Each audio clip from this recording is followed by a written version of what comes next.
Hello, in this tutorial, I'll show you how to log into Swiss Air. It's pretty much simple. The first thing I'd like you to do is to launch any browser of your choice. Right here, I'm currently using Google Chrome. So once you launch the browser, in the search bar, go ahead and type www.swiss.com, or you go ahead and type in Swiss Air, just like I have done right here, and it's going to take you to this window where you have a couple of options that, of course, display Swiss. But now the first thing that you have to click on is this, because you have to be careful of the website URL that you click on. So this is the official website for Swiss Air. That's the https://2, and then we have www.swiss.com.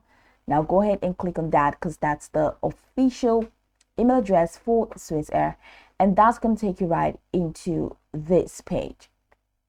So now you have this login now in benefits, quick and easy flight booking, your bookings at a glance, and personalized offers. You have the option for you to log in there. So you can either choose this to log in from here, or you can go X on this and come over here to the top right corner of your screen and click on login and registration. And that's going to take you right into this window, which is the login and registration page.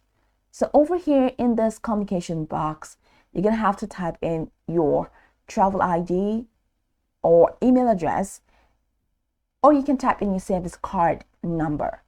So this travel ID is also known as your email address, and the service card number or the service card number, whichever one comes in handy for you.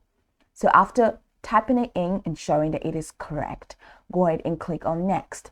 Now once you click on next, that's it. It's going to take you right into your personalized Swiss dashboard rather. So it's going to take you right there into your personalized Swiss Air dashboard, where you can now explore a couple of features to have an exciting time in Swiss Air. So that's pretty much the process. Now we can go over the tutorial from top to bottom to get acquainted with the steps. And of course, once you're done, you'll be good to go. I hope this tutorial marvelously helped you search.